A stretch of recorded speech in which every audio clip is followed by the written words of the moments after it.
Welcome back, all you degenerate watch addicts. I know what you're thinking. Oh great, another asshole on YouTube advertising another overpriced watch to feed into the hype. Exactly. Make sure to subscribe. I liked this watch based solely on the pictures I saw on the Timex website, and that was the sole motivator for me to buy one. So here it is, and I still think it's clean as fuck. Priced at $1,000, I have no aspirations to try and convince anyone they should get this one. Do I think it's particularly special? Perhaps. Not special enough to warrant the price tag. But I could say the same thing about so many other brands like Christopher Ward, Bell & Ross, and the list goes on. Timex touts this watch as being special for having a Swiss Solita SW200 movement, which to the uninitiated might sound impressive. Unless it's Kosk grade, which it's not, the SW200 is as generic of an Ebosh movement as you can get. Don't get me wrong, I'm a fan of it, but I also fully understand when I'm grossly overpaying for marketing bullshit.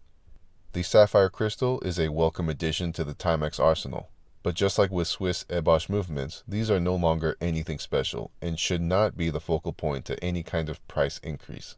For reference, the average cost of a replacement sapphire crystal is gonna run you anywhere from $20 to $50. And to be clear, I think the movement and crystal are great, just not $1,000 great. With that said, this watch is undeniably a large cut above your standard Timex, and that level of quality is immediately apparent in person. There's some fluffy marketing here, but there's also a watch that can hold its own with watches like Christopher Ward. Here are the case dimensions. I've got no complaints here. It fits my 7 3/4 inch wrist just fine. The case design is undoubtedly cool. I like the injection molded skeleton design as it adds a visual complexity while still remaining elegantly simple. I also really like the black enamel dial and titanium insert. The design makes for a tastefully minimalist style, with the hour markers on the dial ring making this piece into something that is still legible as a watch. Unfortunately, there's no lume applied, which is par the course for this type of watch.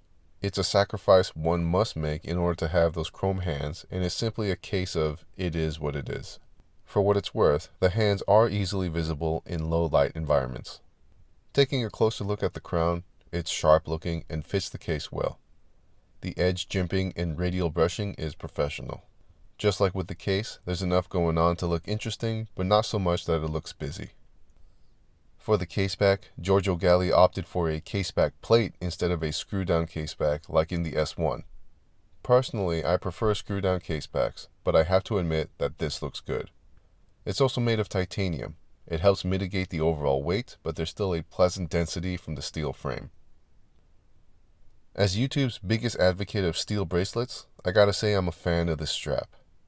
Eventually I'd like to find a bracelet for it, but for now, there's no better pairing I can think of. Implementing a deploying clasp was smart, and making it look this good was brilliant. And that's the overall look of the Timex S2. I like it for what it is, and I'll probably add this to my collection of office watches. I attend way too many meetings each day, and at least I'll have something interesting to look at pretending to care. That's all for now. Stay classy. I sure as hell won't.